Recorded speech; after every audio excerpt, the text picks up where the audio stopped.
জাতিদাঙ্গায় বিধ্বস্ত মণিপুর বিধানসভায় বিজেপি নেতৃত্বাধীন শাসক জোট ত্যাগ করল এনডিএ শরিক নীতিশ কুমারের জনতা দল ইউনাইটেড বা জেডিইউ।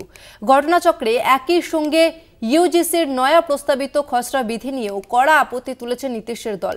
স্বভাবতই শরিক নির্ভর নরেন্দ্র মোদীর সরকারের সঙ্গে জেডিইউ এর পারস্পরিক মতবিরোধ ক্রমে প্রকাশ্যে এসে পড়েছে।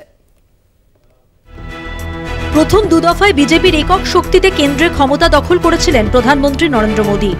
অষ্টাদশ লোকসভায় মোদীকে যে দুটি দলের ওপর নির্ভর করে সরকার গঠন করতে হয়েছে তার একটি অন্ধ্রপ্রদেশের মুখ্যমন্ত্রী চন্দ্রবাবু নাইডুর তেলেগু দেশম, অপরটি বিহারের মুখ্যমন্ত্রী নীতিশ কুমারের জেডিইউ। বিহারের আসন্ন বিধানসভা নির্বাচনে মুখ্যমন্ত্রীর মুখ কে হবেন তা নিয়ে ইতিমধ্যেই বিজেপির অন্দরে নীতিশকে সরানোর দাবি উঠেছে। সরকারিভাবে বিজেপি সে কথা না স্বীকার করলেও সম্প্রতি নীতিশ শিবিরের অন্দরে বিজেপির আচরণে ক্ষোভ দেখা দিয়েছে। এই প্রেক্ষাপটে বুধবার মণিপুর বিধানসভায় এনডিএ শরিক জেডিইউর একমাত্র বিধায়ক বিরোধী আসনে বসবেন বলে ঘোষণা করেছেন। মণিপুরের শাসক জোটে তার প্রভাব না পড়লেও জাতীয় রাজনীতিতে তা যথেষ্ট ইঙ্গিতবহ বলেই মনে করা হচ্ছে। একই সঙ্গে কেন্দ্রের শিক্ষা দপ্তরের তৈরি ইউজিসির নতুন খসড়া বিধি নিয়ে নীতিশের দল বিরোধিতায় সরব হয়েছে। বিশ্ববিদ্যালয়ের উপাচার্য নিয়োগে আচার্যের হাতে ক্ষমতা কেন্দ্রীভূত করার লক্ষ্যে বিধি আনতে চলেছে কেন্দ্র। ইতিমধ্যে অবিজেপি শাসিত কেরল ও তামিলনাড়ুতে ওই বিধি সংঘ পরিবার এজেন্ডা বলে আনা হচ্ছে বলে প্রতিবাদ জানিয়েছে। একই সঙ্গে ওই বিধি কার্যকর হলে যুক্তরাষ্ট্রীয় ব্যবস্থায় রাজ্যগুলির অধিকার খর্ব হবে বলেই দাবি করেছে বিরোধীরা।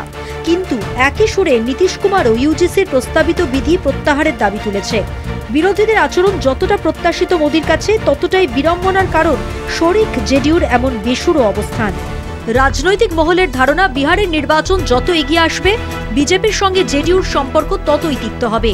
কেননা 543 আসনের লোকসভায় 294 আসন নিয়ে এনডিএ সরকার গড়লেও তাতে জেডিইউর 12 সদস্য যদি সমর্থন তুলে নেয় তাহলে তার সাংসদ সংখ্যা হবে 281।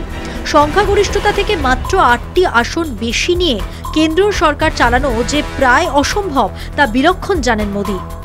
ফলে নীতিশের এই জোড়া সিদ্ধান্ত এনডিএর ভবিষ্যৎ নিয়ে প্রশ্ন তুলে দিল বলে মনে করা হচ্ছে। কলকাতা টিভি।